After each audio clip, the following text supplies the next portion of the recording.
माया का ज्ञान असीमित है, किंतु हमारी सीमित बुद्धि के कारण सीमित ज्ञान ही संभव है। और ऊपर से सभी अनुभव सीमित प्रतीत होते हैं। अनुभव अनंत है, किंतु समयबद्ध श्रृंखला के रूप में आते हैं। सब का सब एक बार में प्रकट नहीं होता। ये हमारा अप्रोक्ष अनुभव है, यही देखा जाता है। ऐसा क्यों है कि अनुभव सीमित है? क्योंकि इंद्रियां अनुभव को सीमित करती हैं। इंद्रियां जो भी परिवर्तन हो रहा है उससे प्रतिक्रिया करती हैं और केवल एक सीमित जानकारी दे पाती हैं, जितना आवश्यक है उतना ही। और ऐसा प्रतीत होता है कि जो भी है उसका एक छोटा सा भाग एक समय में प्रकट है। इंद्रियां एक तरह का द्वार है जो अनुभव को सीमित कर देता है। यदि सारा अनुभव एक साथ हो जाए, जो भी इस अस्तित्व में है सब कुछ एक साथ मिल जाए, ये द्वार ना हो इंद्रियों के, तो क्या होगा? वो अनुभव अर्थहीन सा होगा, या तो होगा ही नहीं। जैसे एक साथ यदि 100 गाने बजने लगे तो एक भी गाने का अर्थ समझ नहीं आएगा, क्या बज रहा है, वो केवल शोर प्रतीत होगा। और यदि हजारों लाखों गाने हैं तो वहां पर केवल सनसनाहट ही सुनाई पड़ेगी। इसी प्रकार यदि एक कागज में छेद कर दिया जाए और उसे दीवार के सामने रखा जाए तो खिड़की से आने वाला प्रकाश उस दीवार पर एक छाया बनाता है, जो कि ठीक वैसी होती है जैसे खिड़की के बाहर का दृश्य। यदि उस छेद को बड़ा कर दिया जाए तो वो दृश्य अधिक चमकदार तो हो जाता है, लेकिन धुंधला हो जाता है। और यदि वो छिद्र और बड़ा कर दिया जाए तो वहाँ पर अब चित्र दिखना बंद हो जाता है, केवल प्रकाश दिखता है। और यदि वो छेद पूरी तरह हटा दिया जाए तो कुछ भी नहीं दिखाई देता, केवल प्रकाश। इसी प्रकार इंद्रियों को हटा दिया जाए या उनकी सीमा बढ़ा दी जाए तो वो अनुभव अर्थहीन प्रतीत होंगे। सीमित करने की आवश्यकता इसलिए है ताकि ये जीव जीवित रह सके। बहुत अधिक अनुभव यदि होने लगे तो जो आवश्यक है वो खो जाएंगे। जो घटनाएं जीवन के लिए आवश्यक हैं वो अनदेखी रह जाएंगी, अनसुनी रह जाएंगी। इसलिए जितना जीवित रहने के लिए आवश्यक है उतना ही अनुभव होता है। और एक और सीमा जीव की है कि उसकी स्मृति सीमित है, तो जो भी उस सीमित स्मृति में आ सकता है उतना ही जमा होता है। क्योंकि सारे अनुभव स्मृति के अनुभव है, जैसा कि हम देखेंगे, तो सीमित स्मृति के कारण अनुभव भी सीमित हो जाते हैं। और ये आपका स्वयं का अनुभव होगा कि बहुत सारी घटनाएं हो जाएं एक साथ तो 90% तो स्मृति में जमा ही नहीं हो पाती। यदि आपको एक साथ 20 फ़ोन नंबर बता दिए जाए तो शायद एक भी जमा नहीं हो पाएगा स्मृति में अच्छे से। एक फ़ोन नंबर भी बता दिया जाए तो भी उसको 2-3 बार दोहराना पड़ता है, तब जाकर वो स्मृति में अंकित होता है। इस प्रकार स्मृतियों की सीमाएं हैं, जिसके कारण अनुभव सीमित लगता है। एक और सीमा है जो है बुद्धि की। यदि इंद्रियां उन अनुभवों का निर्माण भी कर दे और स्मृति में भी समा जाए, किंतु यदि बुद्धि समझ ना पाए तो वो अर्थहीन है। वो क्या है समझ में नहीं आएगा। जैसे आप चीनी भाषा की किताब अगर पढ़ लें जो चीनी भाषा में लिखी है, तो आपकी इंद्रियां तो अक्षर बताएंगी क्या है। आपकी स्मृति में भी हो सकता है कि वो याद रह जाए कैसे अक्षर थे, लेकिन बुद्धि तो यही कहेगी टेढ़ी मेढ़ी रेखाएं। केवल चीनी व्यक्ति ही वो समझ पाएगा, क्योंकि मनुष्य की बुद्धि की सीमा है। इसलिए अधिक योग्यता होने पर भी सीमित ही अनुभव होते हैं।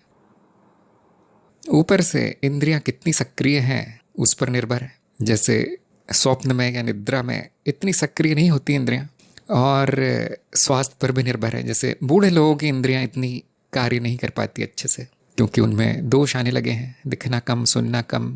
तो वो भी एक सीमा है। स्वास्थ्य, आयु, जीव की आयु, जीव के प्रकार, जैसे कीड़े मकोड़ों को बहुत कम अनुभव होंगे, या उनके जीवन के लिए जो है वो होगा, हो सकता है हमें ना हो रहा हो लेकिन उनको हो रहा हो। जैसे पशु पक्षी हैं जो उन्नत हैं, उनको बहुत अधिक मात्रा में जानकारी मिल जाती है इंद्रियों से। कुछ पशु पक्षियों को तो हमसे, मनुष्यों से अधिक अनुभव होते हैं। जैसे कुत्ते 1000 गुना अधिक सूंघ सकते हैं मनुष्य से, और जैसे बाज आदि पक्षी बहुत दूर का देख सकते हैं, और जैसे चूहे और सांप आदि अंधेरे में भी देख सकते हैं। तो इस प्रकार जीव पर भी आधारित है कि अनुभव किस प्रकार का होगा, कितना सीमित होगा। एक ही वातावरण में अलग अलग प्रजाति के जीवों को अलग अलग अनुभव होंगे। उनकी सीमाओं के कारण उनको क्या आवश्यक है वही अनुभव होगा। हमें जो अनुभव होता है वो एक प्रकार का विकार है। जो सच में है वो कभी नहीं दिखाई देता, जो नहीं है वही दिखाई देता है। क्योंकि जो बनाया गया है, जो चित्त निर्मित है, इंद्रियों ने दिखा दिया है, वही दिखता है। जो सच में है वो कभी दिखता नहीं, कभी जाना नहीं जाता। इस प्रकार इंद्रियां अनुभव में विकृति लाती हैं। जो होना चाहिए वो नहीं होता अनुभव। सत्य यह है कि जो होना चाहिए ये परिभाषित नहीं है। क्या होना चाहिए ये कोई नहीं जानता, न ये आवश्यक है। वो अनुभव होना चाहिए जिससे कि जीव का जीवन चल जाए, काम हो जाता है। इसीलिए अनुभव का सत्य स्वरूप है ही नहीं, केवल असत्य ही है। इतना माना जा सकता है कि जो है अस्तित्व में प्रकट, इंद्रियां उन्हीं का एक प्रतिरूप बना लेती है, अपनी आवश्यकता के अनुसार रूप गढ़ लेती है उससे। तो हम ऐसा भी कह सकते हैं कि सभी अनुभव सत्य का विकृत रूप है। सत्य का तो अनुभव ही नहीं होता, जैसा कि आप जानते हैं। और जो भी अनुभव होता है वो उतना ही जितना उत्तरजीविता के लिए आवश्यक है। यदि आपको वृत्त का अनुभव हो रहा है तो हो सकता है कि जो परिवर्तन हो रहे हैं वो चक्रीय परिवर्तन हो, एक चक्र में चल रहे हो, और इंद्रियां उसको विकृत करके वृत्त के रूप में दिखा दे कि ये हो रहा है, जबकि वहाँ परिवर्तन हो रहा है जो बार बार दोहरा रहा है। ये केवल एक उदाहरण है। बहुत से लोग कहेंगे कि नहीं, जैसा मुझे अनुभव हो रहा है ठीक वैसा दूसरे को भी हो रहा है। यदि मुझे चाय का कप दिखता है तो दूसरे को भी चाय का ही कप दिखेगा, बाल्टी नहीं दिखेगी। ऐसा क्यों है? फिर हम क्यों कहते हैं कि यह इंद्रिय जनित है या विकृत रूप है, जबकि सबको एक ही अनुभव हो रहा है? एक ही जैसा अनुभव होना कहलाता है वस्तुनिष्ठता। परंतु ये केवल एक मान्यता है। ये केवल मान लिया गया है कि सबको एक जैसा ही अनुभव हो रहा है। और क्योंकि ये मान लिया गया है इसलिए ये तर्क दिया जाता है कि क्योंकि एक जैसा ही अनुभव हो रहा है तो वस्तु सत्य है, वही वस्तु वहाँ पर है जिसका सबको अनुभव हो रहा है। और ध्यान दीजिए, हमारे अनुभव का केवल छोटा सा भाग ही वस्तुनिष्ठ है, शरीर तक सीमित है। शरीर के अंदरूनी अनुभव, दर्द, भूख, प्यास आदि किसी और को नहीं हो सकते। और मानसिक अनुभव पूरी तरह से व्यक्तिनिष्ठ है, व्यक्ति को ही होते हैं, किसी और को नहीं। तो ये छोटा सा भाग क्या है जो सभी को एक जैसा होता है? और ये देखना बहुत आसान है कि सबको अपना अपना अनुभव होता है। और क्योंकि इंद्रियां एक दूसरे की प्रतिकृति है, एक दूसरे की नकल हैं। आपकी आंखें ठीक उस प्रकार की है जैसी मेरी आंखें हैं, थोड़ा सा फर्क, वैसे ही कार्य करती है जैसी मेरी आंखें। इसलिए अस्तित्व में जो भी है वो दोनों प्रतिकृतियां एक जैसा अनुभव पैदा करेंगी। क्योंकि उपकरण एक जैसा है तो एक ही जैसा अनुभव होगा। यदि मेरे हाथ में लाल पेन है तो लाल अक्षर लिखूंगा, आपके हाथ में भी लाल पेन है उसी प्रकार का, तो आप भी लाल अक्षर ही लिखेंगे। तो जो भी इंद्रियां बताती है वो एक जैसा होता है करीब करीब। वो इसलिए क्योंकि इंद्रियां समान है, एकदम समान नहीं है। जैसे कि मैंने उदाहरण दिया कि सभी जीवों में अलग अलग है इंद्रियां, सभी प्रजातियों में। और बूढ़े व्यक्ति की इंद्री कुछ अलग बताएगी, स्वस्थ व्यक्ति की इंद्री कुछ और बताएगी। और भी बहुत सी परतें हैं उस पर अज्ञान की चढ़ी हुई। जैसे एक व्यक्ति के लिए एक तरह का खाना स्वादिष्ट होगा और दूसरे के लिए वही खाना घृणास्पद होगा। ये कई और परतें उस पर चढ़ जाती हैं बाद में चित्त में पहुंचने पर। जैसे कुछ व्यक्तियों को रंग नहीं दिखाई देंगे, कुछ व्यक्तियों को धुंधला दिखाई देगा, कुछ व्यक्तियों को दो दो दिखाई देंगे। तो इस प्रकार सबका अनुभव अलग अलग है। क्योंकि आपका और मेरा अनुभव इतना मिलता है तो हम में सहमति हो जाती है कि हाँ, ये तो चाय का ही कप है, ऐसा ही लाल रंग का है, उसमें हैंडल है, अंदर चाय है। और सभी यही कहेंगे क्योंकि उन सबकी आंखें ठीक वैसा ही दृश्य निर्मित कर रही है। तो सहमति है केवल, अनुभव तो व्यक्तिनिष्ठ ही है। मुझे जो चाय का कप दिख रहा है वो किसी को नहीं दिख रहा है, सबको अपना अपना दिख रहा है। क्योंकि एक जैसा है इसलिए सहमति हो गई है। और बहुत आसानी से जाना जा सकता है कि यदि सभी की दृष्टि में थोड़ा अलग अलग दोष आ जाए तो फिर सहमति नहीं होगी, सहमति टूट जाएगी। जैसे खाने के मामले में है या संगीत के मामले में है, कुछ लोगों को एक गाना बहुत सुरीला और अच्छा लगेगा, कुछ लोगों के लिए वही शोर है, बेसुरा है, जो संगीत जानते हैं उनके लिए। तो यहाँ सहमति टूट जाती है। और फिर क्या सत्य है, क्या सत्य है अनुभव में, वो बताना असंभव है। फिर भी बहुत सारे अनुभव हैं जो काफ़ी स्थिर हैं और अपरिवर्तनीय प्रतीत होते हैं। उनको हम रूप का नाम देते हैं, वस्तुओं का नाम देते हैं, और तकनीकी भाषा में हम उनको संरचनाएं कहेंगे। ये रचनाएं बहुत धीरे बदलती हैं। व्यक्ति के जीवन काल में उनमें बहुत कम परिवर्तन आता है, इसलिए उसको अपरिवर्तनीय मान लिया जाता है। ध्यान से देखने पर पता चलता है कि परिवर्तन तो वहाँ भी है, और बहुत लंबे अंतराल के बाद वो वस्तु भी पूरी तरह बदल जाएगी, ये अनुमान लगाया जा सकता है। जिसमें जरा सा भी परिवर्तन दिख जाए, ये अनुमान लगाना बहुत आसान है कि यदि उसको समय दिया जाए तो पूरा परिवर्तित हो जाएगा, जो भी है वो। इसलिए थोड़ा परिवर्तन संपूर्ण परिवर्तन का प्रमाण है। हमें रुकने की आवश्यकता नहीं हजारों हजारों साल वो देखने के लिए कि वस्तु परिवर्तित होती है या नहीं। हमें कुछ दिन ही देखना है, या यदि व्यक्ति के जीवन काल में ही परिवर्तित हो गई तो भी उसके पूरी तरह नष्ट होने की संभावना है। ये स्थायित्व जो प्रतीत होता है जीवन के लिए बहुत काम की चीज़ है। जैसे सूर्य, चंद्र, पृथ्वी इतने स्थायी हैं कि जीवन को सहारा दे देते हैं। जैसे तापमान, वर्षा का होना, दिन और रात होना, ये इतना धीरे बदल रहा है कि इसके कारण जीवन संभव हो पाए। मान लीजिए तापमान यदि हर मिनट में 100 डिग्री और 0 डिग्री होता रहता तो यहाँ जीवन संभव नहीं था। सब कुछ परिवर्तनशील है, किंतु ये परिवर्तन है क्या? इसकी परिभाषा ऐसे दी जा सकती है कि एक रूप के दूसरे रूप में बदलने का भ्रमपूर्ण अनुभव परिवर्तन है। केवल भ्रम होता है कि एक वस्तु दूसरे वस्तु में परिवर्तित हो रही है, और ऐसा स्मृति के कारण है, जहाँ पर केवल 2 स्मृतियों की तुलना हो रही है। पहली स्मृति कहती है कि वस्तु ऐसी थी, नहीं थी। दूसरी स्मृति कहती है कि ये वस्तु बहुत पुरानी है, टूट फूट गई है। और जब इन दोनों स्मृतियों की तुलना होती है, जो कि हमेशा वर्तमान में ही होती है, तो बुद्धि उसको परिवर्तन का नाम देती है। जो सामने हो रहा है अनुभव, वो तो परिवर्तनशील है ही और मिथ्या है। स्मृति में जो संचित है वो पूरी तरह से मिथ्या है। स्मृति हटा दी जाए तो कोई परिवर्तन नहीं है। स्मृति हटा दी जाए तो कोई अनुभव भी नहीं है, क्योंकि अनुभव परिवर्तन से ही होता है। इंद्रियां नहीं पकड़ पाएंगी। बहुत कम समय के लिए ही सही, इंद्रियों से जो मिला है वो संचित करना पड़ता है, तब जाके अनुभव में बदलता है। तब जाके कहा जा सकता है कि मैंने कुछ देखा, मैंने कुछ सुना। इस प्रकार अनुभूति के लिए भी स्मृति आवश्यक है। ऐसा माना जा सकता है कि परिवर्तन मूलभूत नहीं है, स्मृति मूलभूत है, और ये केवल धारणा है। स्मृति एक और कार्य करती है कि जो परिवर्तनशील है उसको स्थायी रूप में दिखाने का प्रयास करती है।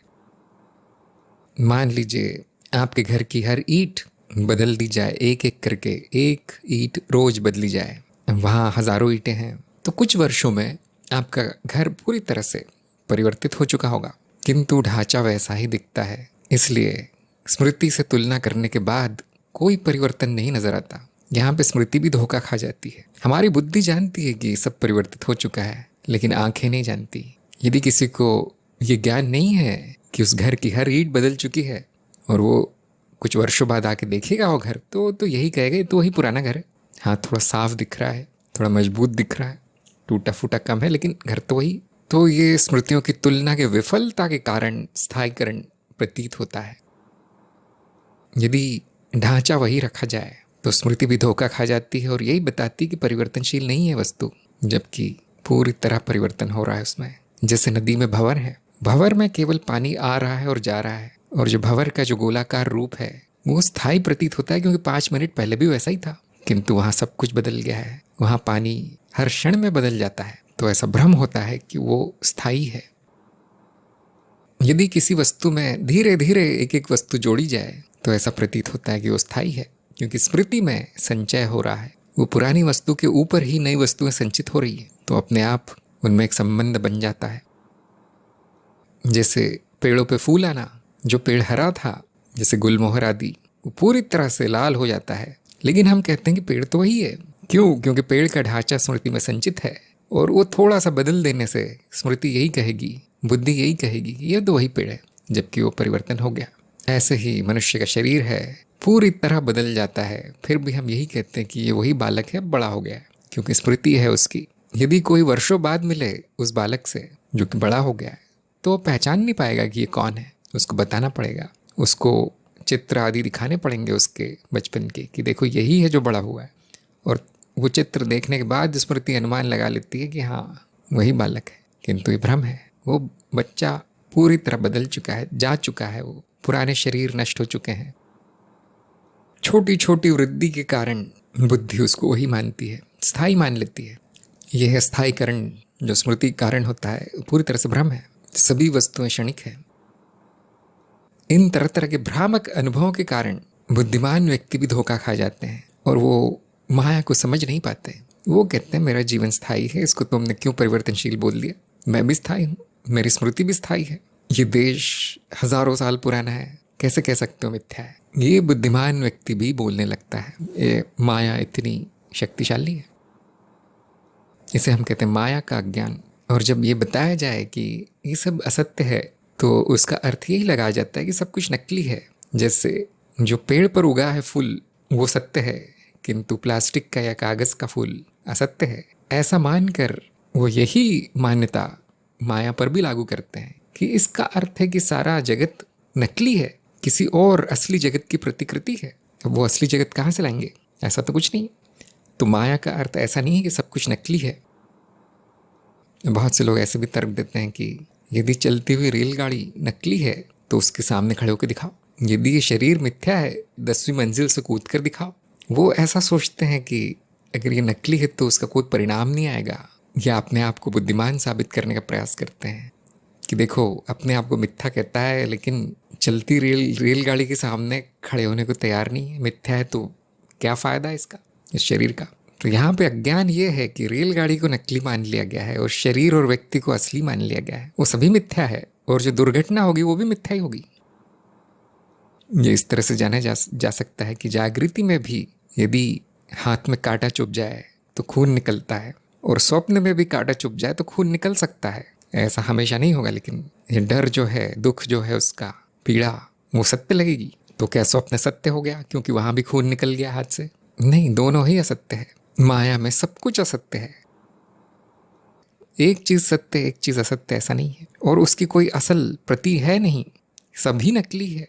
यह नकली इतना अच्छा शब्द नहीं है, मिथ्या है, भ्रम है। जैसे आपका स्वप्न दिखता है तो सभी कुछ भ्रम है वहां पर। ऐसा नहीं है कि वो कागज की बनी हुई चीजें हैं, वहां कुछ भी नकली नहीं है, स्वप्न में असत्य है। हाँ, और इस तरह से वो भरमाती है माया। इसीलिए माया ही मूल अज्ञान है। माया को सत्य मान लेना ही मूल अज्ञान है, जो इस तरह से वाद विवाद मूर्खतापूर्ण तर्क देने से दूर नहीं होता, अनुसंधान से दूर होता है, जानने से दूर होता है, ज्ञान से दूर होता है, और केवल गुरु ही इसे मिटा पाता है। इसलिए गुरु को समर्पण आवश्यक है। गुरु ही बताता है कि न वस्तु है, न पदार्थ, न परिवर्तन, न स्मृति।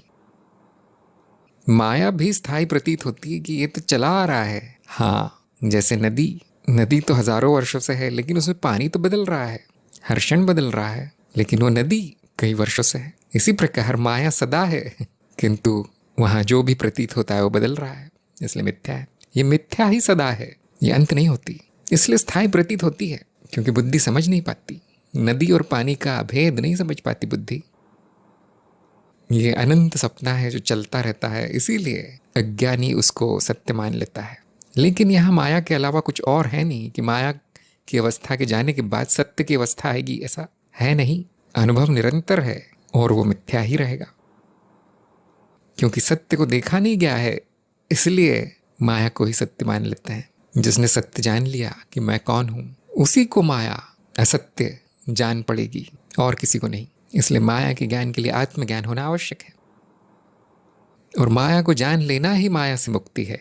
कोई सत्य अनुभव है नहीं जहां आप मुक्त होने के बाद जा पाएंगे, ऐसा है नहीं। ये सपना तो निरंतर है, और इस सपने की मिथ्या को जान लेना ही सपने से जगना है, और ये स्वीकार कर लेना है कि ऐसा होता रहेगा, और फिर बुद्धि से काम लेना है कि यहाँ पर सब कुछ असत्य होते हुए भी परिणाम आते हैं जीव के लिए। रेल के सामने खड़े हो तो परिणाम तो आएगा, चाहे उसे सत्य कह लें चाहे असत्य कह लें। ये स्वीकार कर लेना है कि ये संपूर्णता ही मिथ्या है, और इसीलिए इसको माया के स्तर पे आकर सत्य मानना ही बुद्धिमानी है। इसको हम कहते हैं विसत्य। माया के स्तर पे अनुभव सत्य है, प्रतिरूप सत्य है, जिसका अर्थ है मॉडल। व्यवहारिक है माया, यहाँ पे दर्शन शास्त्र नहीं चलता, माया ही चलती है। माया में माया ही उपयोगी है, सत्य नहीं। इसलिए व्यक्ति भी सत्य है, समाज भी सत्य है। ये है माया का स्तर। और यदि आप संसार में लिप्त है तो यही सत्य है, फिर तो बाकी सब असत्य है। बाकी अनुभव करता अस्तित्व आदि ब्रह्मन कल्पना है।